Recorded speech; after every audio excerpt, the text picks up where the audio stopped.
from the Daily Mail. Trans swimmer Leah Thomas's wins will be wiped, and runners up moved to first place after Penn bowed to Trump crackdown. The DOE announced Tuesday that Penn is adopting strict definitions for male and female competitors under White House guidelines, and that the school will ban trans athletes from women's competitions and erase Thomas from the school's record books. And only in a strange moment in time. But in the future, when children are reading and learning about history, they're going to say there was this brief moment in the early 2000s where they had men playing on women's sports teams for some reason. He saved this for MAGA month. Yeah, MAGA month indeed. MAGA month indeed. Right after Pride. What you guys had a person.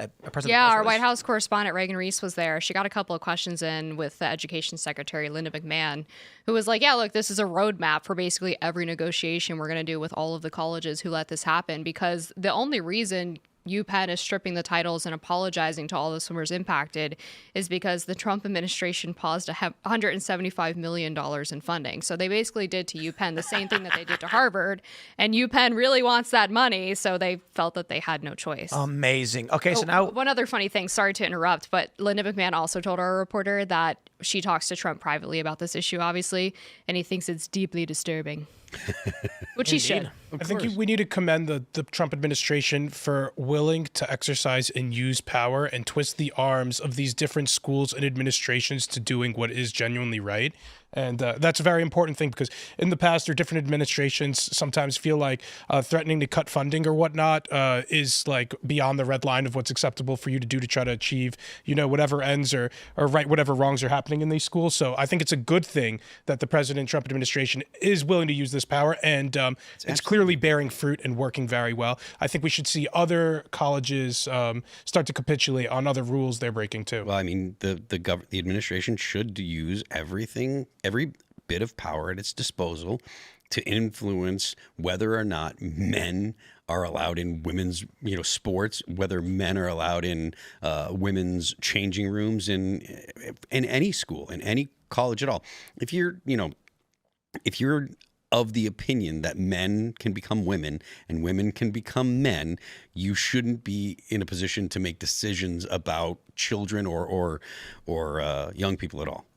Yeah, the LGBT community has been catching a lot of L's recently. I know there's also been a couple of Supreme Court decisions that were recently released last week, one of them being that they ended up backing up the Tennessee state laws banning transgender surgeries for minors that I know many Democrats were in dismay over. There were also a few different things. So closing out Pride Month on a high note, so it seems. Yeah, they allowed the Montgomery County, Maryland parents to opt their kids out of the LGBTQ storybook hour in the elementary school. The idea that you wouldn't be allowed to opt out is insane. It's a no-brainer. Interesting tidbit of the Montgomery School District specifically, the groups that were most vocal about this were religious Muslim people. Yeah. These weren't like religious Christians or whatnot. I covered a couple of protests that they had there years ago. It was predominantly 80% plus Muslim people who were protesting over having the options to opt out from LGBTQ material in their schools.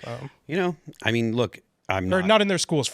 They would be able to leave the classrooms while the books were being taught in the classrooms. I'm not a Muslim, and I'm not particularly partial to the Islamic. You're not Muslim? I am not, and I'm not particularly partial to the Islamic faith. But they're right. We're impartial to you shouldn't have any issue a parent shouldn't have any issue saying, I don't want my kids learning that, especially when it comes to things that have to do with sexuality.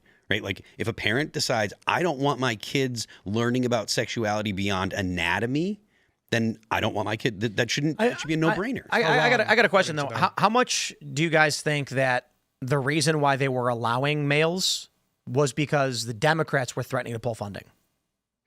I don't know. Well, they certainly were, because Biden tried to rewrite Title IX to include gender identity as a protected category. And so these universities, to some extent, I think a lot of it is they're ideologically captured, but certainly they were worried that if that rule got codified, that they would lose funding under Title IX if they didn't do it. That was definitely part of it. But Biden ultimately wasn't allowed to do it, thank God. Also in the big, beautiful bill is increasing the endowment tax on universities. Oh, very nice. Good. Up to 1.4%, I believe. Yeah. I think that needs to scale too. It needs to scale because most colleges and universities actually don't have a very impressive endowment, and all the Ivy Leagues generally do, and the top 5 have endowments bigger than 80% of the bottom ones combined, something like that. That's true. Some crazy 1%er issue over there in the endowments as well. Leah Thomas was Riley Gaines was the one that was swimming against her, right? Yeah. Well, not anymore. They didn't. They need to run that back. No. That guy has been disqualified. Does he have to give Riley the trophy now? Because remember they told her that she didn't get to keep the trophy because they wanted to give it to him? Wow. Is he going to have to DHL this to Riley Gaines' house? That's so wild. Send it on over. Yeah. Has to deliver it himself. That'd be great. With a handwritten apology. Okay, well, if Trump's agenda is not fulfilled and the Democrats cheat the census, this will be reversed the moment they win. If they win in 2028, they're going to open the borders, flood the country. Census will come in. Democrats will get 87 new congressional seats and electoral college votes, and no Republican will win an election ever again. I can't imagine what it would be like for the Democrats to actually go back to the Biden policy when it comes to the border. Like, how are Americans going to react? Obviously, people will vote, and they'll vote for whatever their interests are, and they might not be thinking about the border. Maybe in 3 years when they're actually in the booth, it doesn't occur to them, or they're like, oh, they won't do that or whatever. But I'm very curious as to what the American people will do if it's like, oh, now there's another massive invasion of illegal immigrants. I think the Republicans have a deep bench right now, especially compared to the Democrats. So whether it be J.D. Vance, Marco Rubio, Ron DeSantis against likely AOC. All of this is dependent on the economy. Sure. Well, you also have Senate and House to consider, which could provide a stopgap if there were a Democratic president. And the congressional map is looking better and better for Republicans because courts have struck down a lot of the Democratic gerrymandering. Plus, the DNC is currently in massive debt. I mean, I want you to be right. I want this to be true, and I want to see the Republicans win over the Democrats. But look, man, like I said, and I've been saying this for a while, and I will die on this hill. The economy is going to be the deciding factor. If the economy is good, the Republicans can win. If the economy is bad, the Republicans cannot win. And what we get will be worse than anything we've ever had. Hold on. If the economy is good, it's not a guarantee the Republicans will win. No, I'm saying they can win. Well, depending on what the issue becomes. Sure. So when the economy is bad, people will just choose whoever is not in power under the presumption it will make the economy better. But if the party in power makes the economy good, people are like, the way it should be. Mm-hmm. I'm mad about this social issue now. Mm-hmm. And so we don't know what that social issue might be. I mean, also, immigration was the biggest issue in a lot of states in 2024, even though the economy was terrible. Yeah. Well, I think they were tied together. It was that viral video of that black guy going in Boston, I think it was, to a community center, and they were like, nah, it's housing for illegal immigrants now. And he was yelling, like, are you kidding me? Mm-hmm. Like, our community center was just taken away. He's like, I come here and I can't have it. So that was in people's faces. In Chicago, they tried to build a camp on the south side, and it was in a black neighborhood, and the people there lost their minds, so they canceled the project. People were like, you are not putting this in our neighborhoods. So that really nuked them.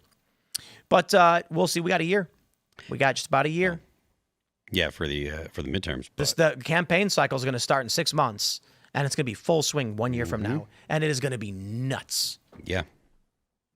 You'll see a lot of Republicans are going to be regretting this vote. I think, to be honest with you, I do think there's going to be a lot of people. I don't know about that. Why? What do you think? Because I think that the stuff from the 2A community they're going to be making a lot of stink.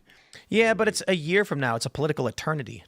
I think they're stuck between a rock and a hard place because if they voted against the bill, then President Trump would definitely send a primary their way, somebody to primary it. I think there might end up being a lot of people getting primaried, to be honest with you. Yeah, but not explicitly with Trump's endorsement and support. Who's retiring? Was Tom it Tillis? Tillis? It was. Yeah. Wow. Apparently, Michael Whatley is going to run. Huh. I don't think they'll be able to find anybody who's going to beat Massey. I don't think so either. Yeah. I think he's trying to make an example out of Massey, though. Yes. Trying to, He's got so if any other Republicans, it's going to backfire. If he doesn't defeat Massey after pouring all of this money in and having La Savita and Fabrizio go in to combat him, then you're going to open up the floodgates for other Congress members to think that they can openly buck Trump too. But does a congressman really want to go through all of the, Massey, he'll fight to the freaking No, Thomas death. Massey, yes, and he's in a unique situation. But Massey I think will the average invent a Republican congressman. chicken-powered mech suit. Chicken. The other thing to understand with Trump and endorsements, though, is that he really cares about his win record. So if he senses that his primary challenge is not going well, he will pull an endorsement and he'll endorse the person who's running ahead of. I mean, okay, recent example, Arizona, Karen Taylor Robson is running for governor. He gives her the endorsement. She's not performing that great compared to Andy Biggs. So a month later, he co-endorses Andy Biggs just to hedge his bets, right? And he was going to endorse Thomas Massey's primary challenger in the last election. The person was polling terribly. So a few weeks before Election Day, he called Thomas Massey and was like, "Hey, Thomas, do you think I can endorse you? It's going to be great." And he was like, "Yeah, sure, let's do it." The president loves a winner. What can you say? Yeah. He does. And he told him on the love a phone. winner. He was like, "I'm 54-0, Thomas. I'm 54-0." I mean, he likes the idea of winning those endorsements. So Thomas Massey's extremely popular in his district. he is. He's got great numbers, and I don't think that Trump is going to be able to get him out of there. They'd have to find the perfect candidate, and so far their recruitment efforts are not going well. Yeah, there was, I forget what the criticism of the guy that he's talking about is. Never mind, because I don't remember off the top of my head. But the guy that like you said, the guy that Trump is looking at, or that is looking to stage a It's like primary. a state senator, I think. Yeah, he's not going to be that impressive to the people of Kentucky, if I understand correctly. So, but I mean, there's a lot of other people that I think that might be in a dangerous situation because of the votes on this stuff. So we'll see. Thanks for checking out this clip from Timcast IRL. Make sure to watch the show live Monday through Friday at 8 p.m. Subscribe to this channel, and we will see you all there.